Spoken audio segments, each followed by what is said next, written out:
好，大家好，歡迎大家收睇今集嘅圖表分析同埋交易機會。今日係2026年7月7號，而家係未開盤，而家係香港時間嘅6點19分。呢個係免責聲明，本影片內容純粹係個人分享，並非投資邀約或者投資建議嘅。好，韓國睇下韓國嘅指數先啦。韓國指數正式係跌穿咗呢一條下降軌。佢上星期呢，佢係做咗一個洗盤嘅，佢係低開低走，跟住嚟一個180度嘅反轉，去返呢一啲嘅多重阻力位置，呢一個橫向嘅阻力啦，上升趨勢線 flip 成嘅阻力，同埋呢一條下降軌，即刻嚟個 reversal 又插返落嚟。佢 test 咗50天線同埋63天線，呢條係條季線。如果佢呢度拗下，佢係有機會係上返去嘅。咁我點解要睇韓國嘅指數呢？其實我以前呢，我都係唔睇韓國嘅指數㗎。但係由於韓國嘅指數呢係嘅成分股係有 SK 海力士同埋 Samsung 呢一啲嘅記憶體公司，而呢一啲記憶體公司嘅表現係會影響到美股 SNDK 同埋 MU。咁眾所周知 SNDK 同埋 MU 咧就係過往一年嘅股王啦，係升到好癲啦。咁如果係亞洲時份韓國指數係表現得差嘅話咧，美股一啲嘅 AI 基建嘅股票，就算唔係記憶體，佢可能喺 CPU 啊、GPU 啊嗰啲股票，佢都會低開㗎。我等陣開俾你睇下。我覺得嗰啲股票我等陣先再講啦。總之而家韓國嘅指數就唔係太樂觀啦，除非佢呢一度拗下喺50天線同埋63天線呢度拗下升翻上去呢一啲阻力，升穿呢啲阻力啦。好，咁講翻美股。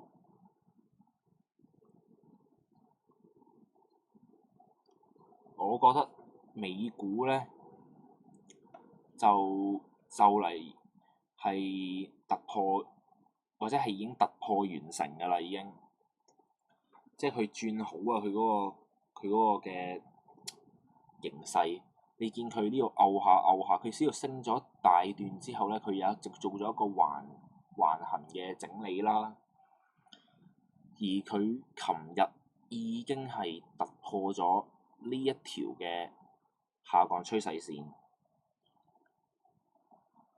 如果要再多一啲嘅確認呢，我諗要等佢升穿，佢有冇聽佢今晚有冇 follow through，會唔會升穿到7580點收市，維持喺呢一個7580點呢一個水平啦。如果係維持到嘅話，企穩到嘅話，咁我可能會有多少少嘅部署。睇下納指啦，納指個走勢咧就比較落後，比起標普比較落後啦。你見標普咧已經係突破咗呢一條下降軌，但係納指佢仲未突破，仲喺度拗下嘅。咁睇埋羅素2000啦，羅素2000就冇咩特別嘅，都係喺徘徊喺10天線之上啦。Dow Jones 已經破頂啦。有時候 Dow Jones 羅素2000指數咧係領先過標普同埋納指，有時候納指同埋標普係領先過羅素2000指數同埋 Dow Jones 嘅。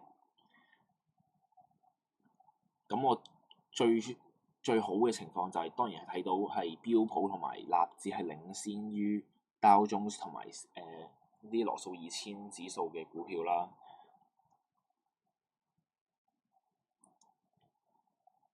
咁有啲咩咁個指數行成點咧？其實都唔係最重要嘅，最重要睇下有啲咩個股係有交易機會啊嘛。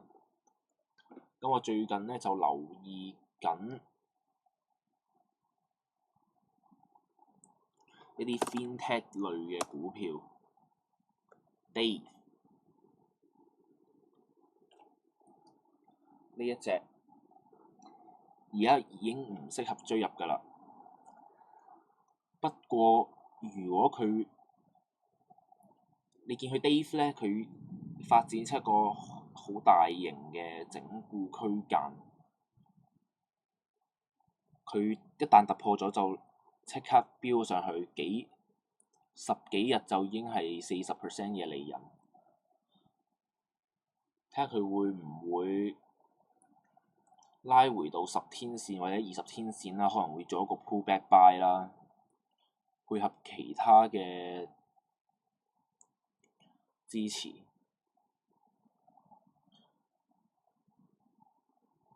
因為呢一啲股票咧，佢爆發咗咁強勁嘅升浪咧，佢未必會 pullback 得好深，做一個好深層嘅拉回俾你有機會入嘅。例如好似 AMD 咁啦，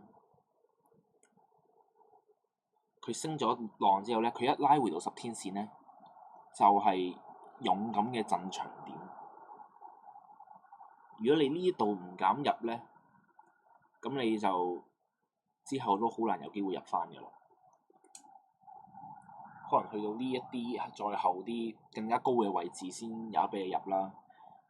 當然呢一度嘅止損係比較難 set 啦，可能 set 喺10天線下方一點嘅位置，同埋 SEZL 啦，都係一啲 FinTech 類型嘅股票，沿住10天線上。例如呢一度啦 ，FinTech 股票呢個通道嘅突破咗通道，佢 flip 成嘅支持同埋一個10天線嘅支持，呢個係一個雙重嘅支持位置啦。你可能考慮喺呢一度入，我唔係投資建議嚇，我只係講我可能會點做，可能用6% 嘅止損就換嚟上方25% 嘅利潤啦，盈虧比率係3至4左右啦。同埋另外一隻叫咩咧？Robinhood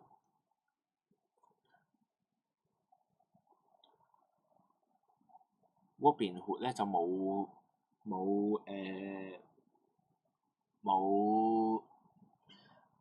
SEZL 同埋 Dave 咁強勢啦，不過都 OK 嘅。你見佢呢個 base 突破後第一個進場點呢一度，第一個進場點，跟住拉回第二個進場點。呢一度突破咗 miss 咗唔緊要，佢呢度低量拉回翻嚟呢一個支持區間同埋20天線嘅同時支持，呢一個位置就係多重支持區間。呢一度買止損喺下方一點點嘅位置。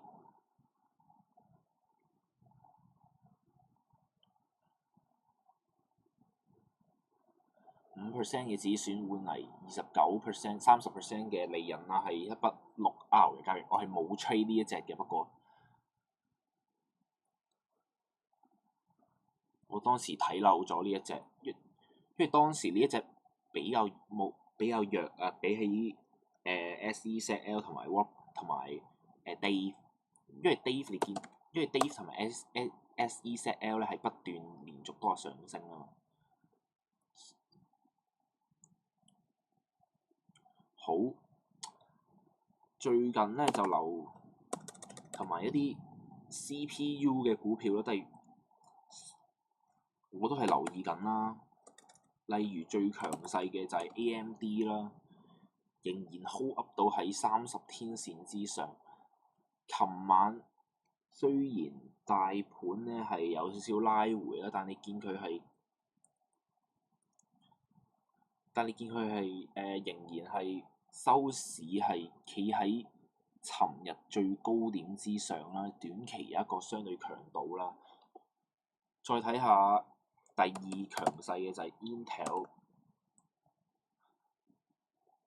Intel 就都係喺30天線左右啦，但係 ARM 咧就麻麻地。ARM 咧就已經係跌穿咗30天線嘅啦，已經去到50天線。不過我自己咧就考慮緊部署嗱，聽清楚啊，考慮啊嚇。我呢一浪咧，我係執過，呢一浪係炒過，去到呢一個位置咧，就喺度走咗一半，跟住去到呢一個位置咧，又入翻，又食咗浪，跟住喺呢一度走咗呢一度。當時大盤拉回身走咗，所以係食唔準呢一浪。唔緊要啦，咁凡事都有不完美嘅。咁我而家再次引起我留意，雖然呢一隻我講得好清楚嚇，呢一隻 ARM 係唔夠 AMD 同埋 Intel 強勢，但係我會考慮部署。我掛緊單啦，我等陣 check 下成交咗未？我掛緊單，我唔同你講邊度入。呢個假嘅，呢個畫錯咗啊！因為佢展開佢短時間佢翻咗幾倍，佢由150蚊翻到去而家係去到最高點450蚊左右，佢翻咗短幾個月係翻咗3倍，翻咗兩三倍啦。咁佢再次係低量，佢上升嘅時候係大量，拉回嘅時候係低量，代表咩啊？代表機構係冇走到啊！同埋佢打開呢個 ENS 嘅 momentum 指標，你見佢機構係不停咁樣喺度儲貨，佢係不斷買貨噶，所以你見佢升嘅時候成交量係大量，拉回嘅時候成交量係縮量，同埋佢最近已經係漸漸係拉回到呢條50天線下方。通常呢一啲嘅股票咧，呢啲爆發咁強勢升浪嘅股票咧，佢拉回到50天線咧，係理論上大機會有機會係有支持嘅。舉個例子咧，好似 SNDK 咁，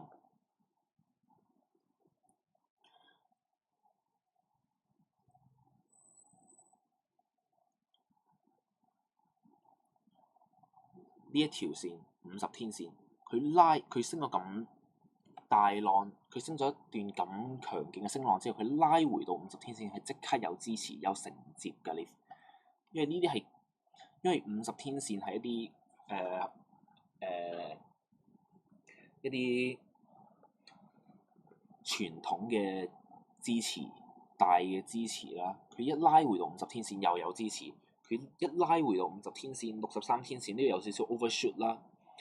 當然呢度跌穿咗啦，係你可以當佢失守咗支持，但係佢第二日係極速係 recover 翻、恢復翻，所以你見到佢係，所以你見到佢係上翻50天線之上，佢係極速係收復到呢一個嘅跌浪啦，呢一日嘅跌浪啦，呢一日嘅跌幅啦，唔應該講跌浪啦，跟住即刻升翻。講翻 ARM，咁當然得一個支持就未必會去買啦。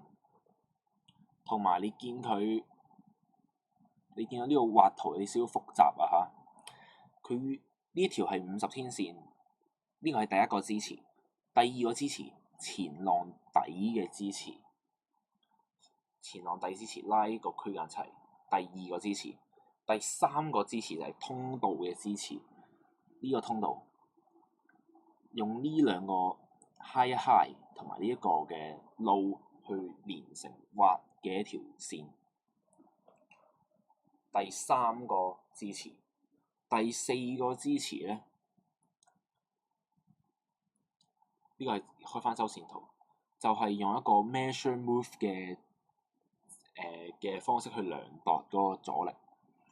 第四個支持就係你見唔見呢一度 flip 呢一浪呢一個整個區間向上 flip， 呢度大約升咗108蚊，110蚊左右，跟住向上 flip 大約係115蚊，正負10蚊啦，當都係合理範圍，剛好又係去到呢一個300幾蚊嘅位置。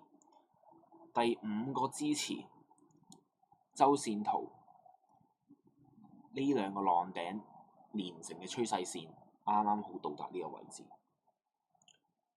第幾個支持？我呢個第5定第6個啊？唔記得咗啦。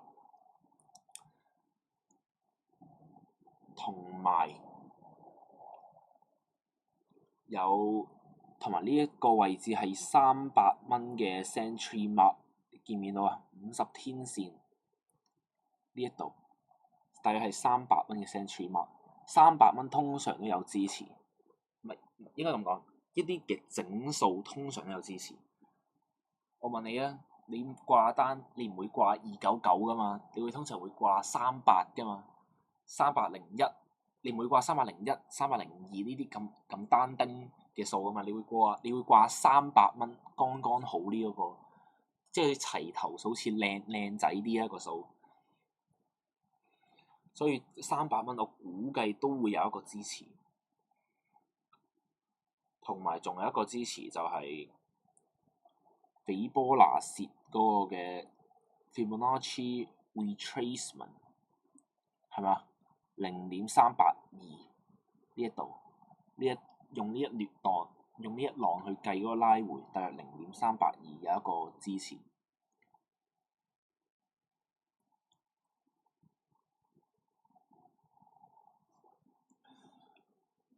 所以呢一隻我可能會考慮，聽清楚啊！考慮做一個短炒。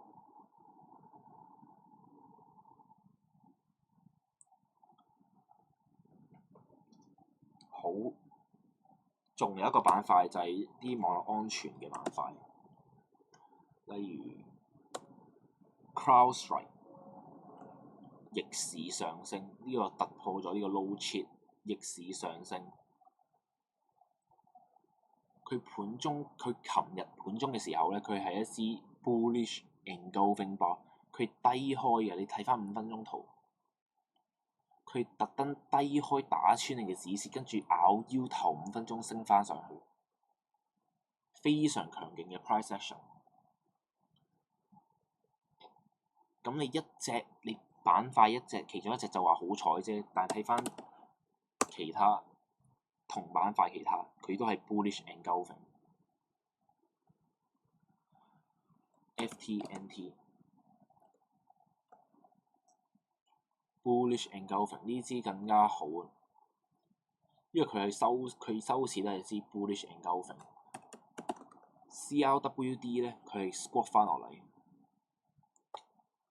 同埋另外一隻 OKTA 繼續破頂，呢個板塊係非常之強勢，係完全係冇受調整市影響。好，咁暫時就講住咁多先。如果你用富途牛牛想開戶嘅話咧，就用我呢一個優惠碼。